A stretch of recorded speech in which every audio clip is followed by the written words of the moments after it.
It's been hard to stay on top of wage increases and employee expectations the last few years.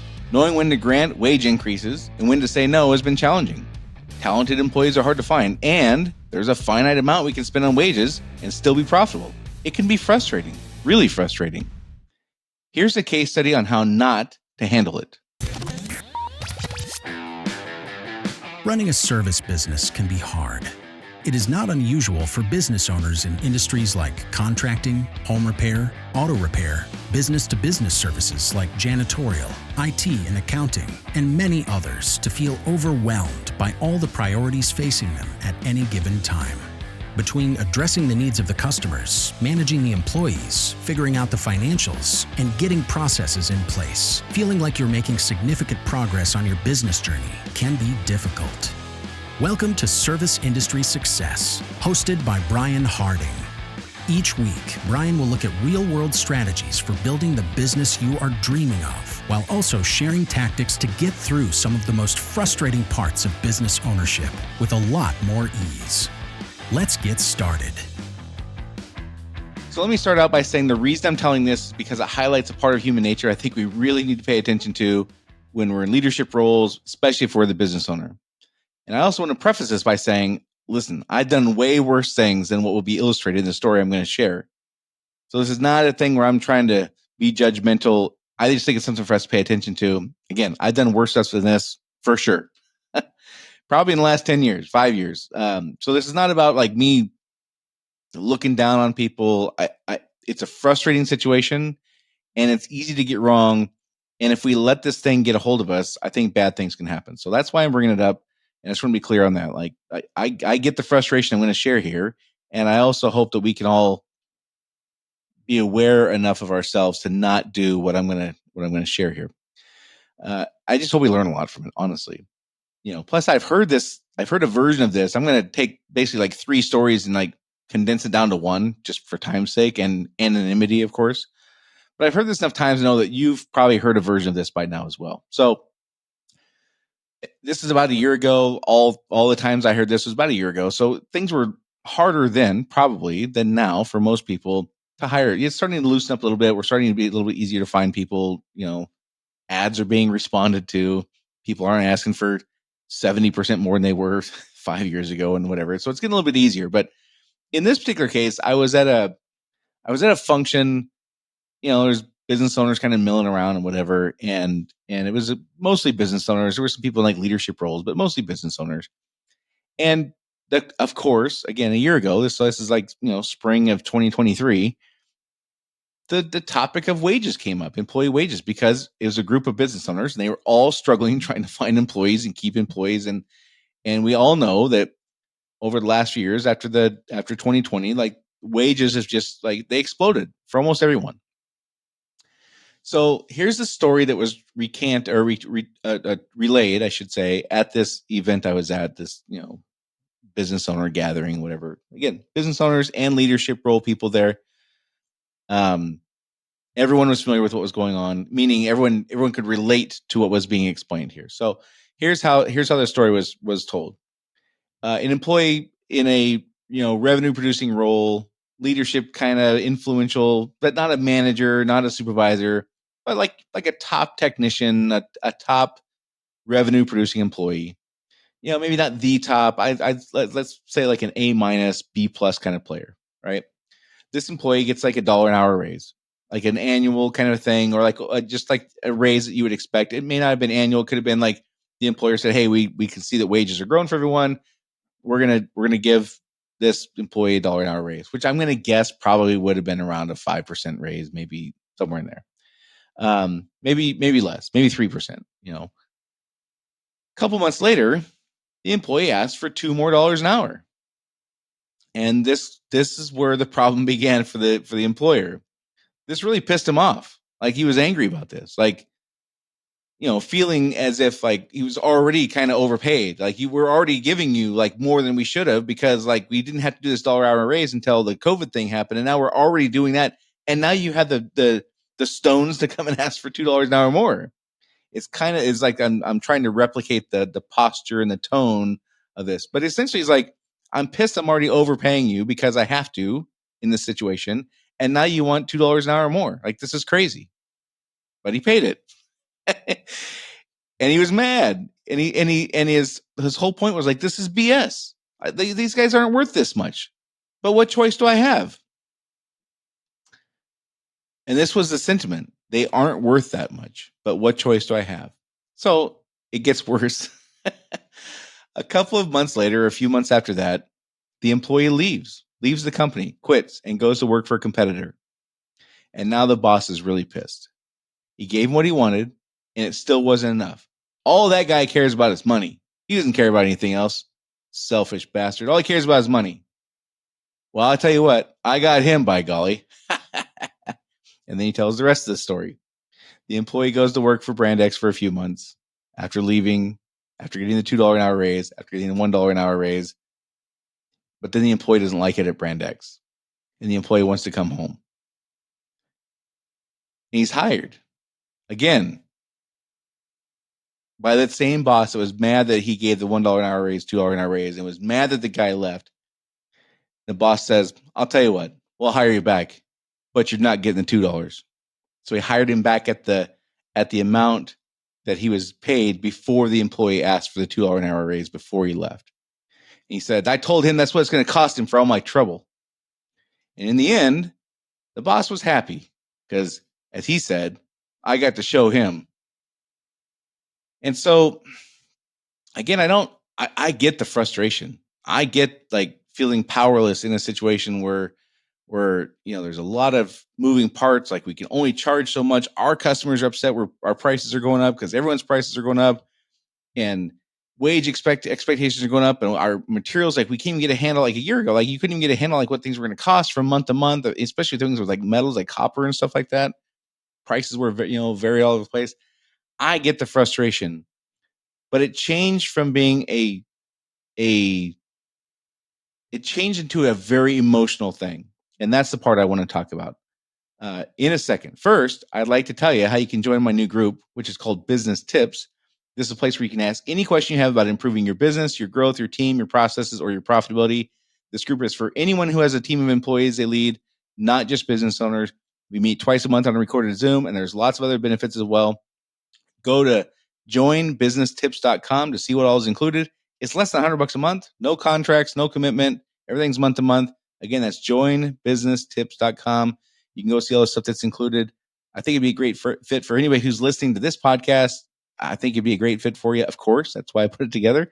It's like my entry level kind of a thing. Again, no commitment, no contract, light lifting, never any homework. Recorded calls. If you can't make it, you can watch them later. And it's a great group so far. All right. So here's the thing I think we should pay attention to. Many of our troubles in come down to a belief, which is correct in many instances and is also untrue in many instances. And that belief is that our employees just don't care, which hurts. And it pisses us off. Again, like this guy said, all they care about is money. They don't care about anything except for themselves. And all they care about is money. And in this case, it was quote unquote BS. I'm paraphrasing there because this is a G-rated podcast, but I'm paraphrasing him saying it was BS that I have to pay these guys X amount of dollars per hour anyway. But here's the thing that I noticed at the end of the story. It wasn't BS when he got to bring the guy back for $2 an hour less. It was only BS when he felt like he was at the disadvantage, the employer, that is.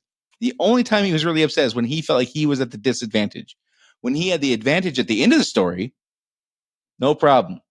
It's not BS anymore.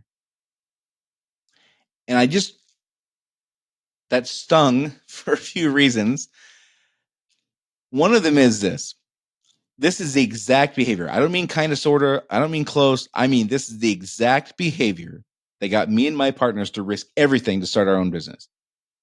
This is exactly the kind of thing that got us to literally say in my living room, I don't care if I become homeless. I will not work for that effing guy one more year.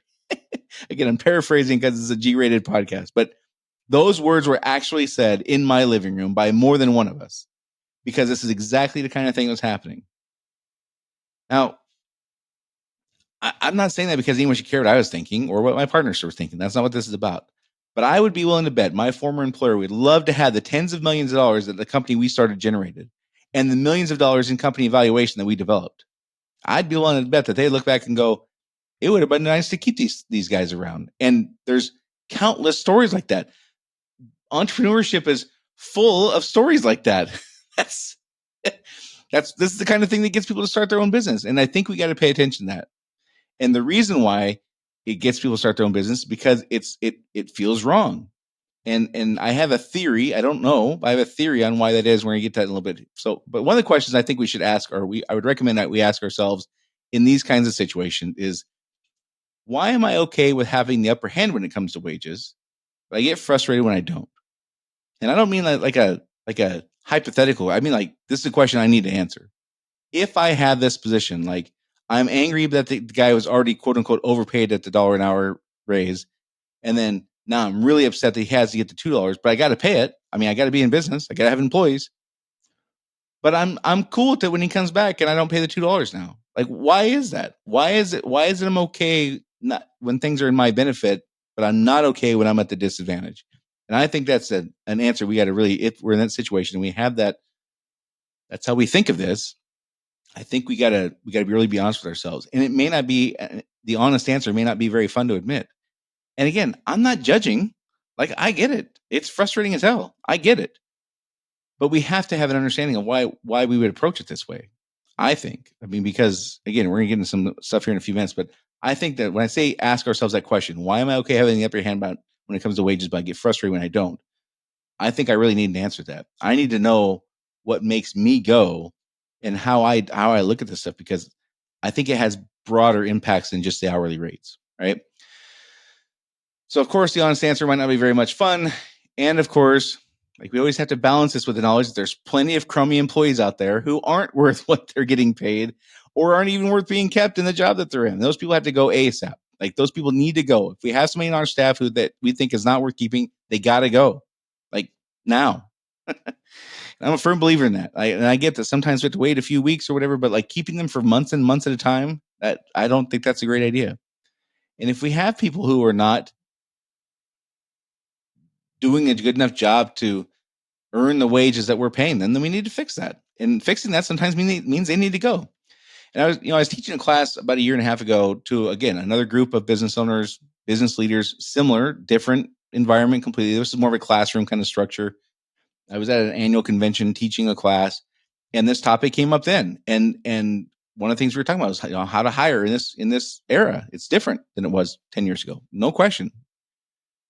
And so the one of the people in this class I was teaching, there was like 120 people in this class, and he was frustrated that he was a smaller employer. I had 15, 20 employees, and he's competing against people who have hundreds of employees, or at least 100 employees. And he's like, this is just, it's not fair. And what are we going to do? And I don't know what to do. And we can't afford to pay it, but we can't afford not to have employees. And I said, well, my advice is to figure out other things you can compete on. And he didn't really like that answer. And I said, okay, I'll tell you what, let's look at it this way. Let's take for granted that the most important thing people care about is money, which I don't agree with, by the way. But I also understand in the post-COVID era for the last few years, money's been a bigger factor for people's job satisfaction than previous eras. So I'm willing to grant that. But generally speaking, before that, money never made like the top more than like it was like usually the third place or fifth place. I've talked about that before in this podcast, where when Google did a really deep survey in like 2017, 2018, and wages was like the fifth most important thing to employees. And that trend was like very consistent for many, many years. But I get that it changed some after COVID because rapid pay increases were being given out. So if you're the person who's everyone around you getting a big increase and you don't ask for it, like, you're the dummy. Like, I get that part. Anyhow, in this class, I said to the guy who was raising these questions, I said, let's just grant that money is the most important thing to all your employees, which I don't agree with, but let's just grant it for the sake of this conversation. If that's true, what are the next 1, 2, or 3 things that you want to compete on? And the guy didn't have an answer. And I think that's where the problem is. We don't have an answer on what else we want to compete on. And so when we don't have the leverage of like the wages being in our favor, it means more work for us. We have to figure out something else. We have to put more effort into this. And again, I get all that. I get that's frustrating. I get that in this particular era, especially, this is a topic that's emotional for folks. But I would strongly recommend we stop having an emotional attachment to the wages we pay, especially if we're only upset when we feel disadvantaged. If we feel like we're overpaying, the question is always why. Why do I feel like I'm overpaying? If the answer is something like, it's just not fair, or I would have loved to make that much at that age, or I would have loved to make that much when I had only that little experience, or they don't deserve it. Okay, I think we're on a very unproductive path with those kinds of responses to the question, why do I feel like I'm overpaying? If I'm comparing today's wages to what I was making when I started my career 20 years ago, 30 years ago, that's absurd. Like, that's crazy. And even if you adjust it for inflation or whatever, like, it's unproductive, because I think we end up comparing our worth to their worth. And I think that's a dangerous place to operate from, because I've never seen personally, maybe they're out there, I've never seen a leader of an organization who operated by assessing people's worth that I wanted to work for. And I can name a number of people who operated that way, but none of them were people I wanted to work for. None. I always left. I guess my pattern of leaving those companies is proof that I'm not making this up. Like, so my point is, I don't want to operate on the idea of what people are worth. I want to separate out and be like, listen, we're all worth $1 million. I've literally said this to people in companies I've owned and managed. We're all worth an infinite amount of money. That you can't put a price tag on what a person's worth. This job, though, pays $73,000 a year, or whatever it is. This job pays $24 an hour. You're worth infinite amounts of money. I got it. But this job pays this. And I learned that from a couple of mentors of mine. And I've never had that steer me wrong. Again, easy for me to say sitting here, like many of these things, I get that. And I get that we're going to have emotional responses. And I get that we're going to be in bind sometimes where we got to pay somebody a little more than we're comfortable because of their experience, but we got nobody else. I get all that stuff is happening. But generally speaking, I need to look at that. I need to separate those things and not be in a situation where I'm comparing my worth versus theirs. I don't ever want to be the guy telling that story at that get together where I was angry when I was at the disadvantage over the $2, but I was gleeful and gloating when I was the guy with the advantage. I think that kind of approach will permeate so many things in the organization, and it will develop employees who really don't care. And it will foster the exact behaviors that we say we don't like, which is having employees who don't care and all they care about is money. Well, if that's the kind of guy I'm working for, guess what? All I do care about is the paycheck, because that guy clearly don't care about me. And we can say that's fair or not fair. I'm just telling you, like, I've been the guy in that situation, and I left the company because of it. And I had a pretty high ranking position in that company that I left to go start my own business. But it was this kind of thing from that kind of boss that led me out the door. So I guess I'm just saying, we face emotional situations that are frustrating, and I get that, and I don't begrudge anybody who has a negative reaction to that immediately, because we're human. But if that becomes the way we operate, and over a long period of time, that's just how we run the business, I think we're setting ourselves up for a lot of pain and misery, and making our lives really hard when it comes to retaining and attracting talent. So, anyhow, don't forget, go to joinbusinesstips.com to see all the benefits included in my new group called Business Tips. We meet twice a month on a recorded Zoom call, and you can ask any question you have about improving your business, your growth, your team, your processes, your profitability. Just go to joinbusinesstips.com. Sorry, I goofed that up there. Joinbusinesstips.com. To see what all is included. It's less than $100 a month. No contracts, no commitment. That's joinbusinesstips.com. As always, if you find the information I share helpful, please share this podcast with a friend or colleague you think can benefit from it. Of course, public sharing is also appreciated, but generally it works better. People actually pay attention more if you send it to them directly. So if you know somebody who's in a situation who can help or benefit from these kind of things we talk about, please share it. That's it for this week, and I'll talk to you all next week.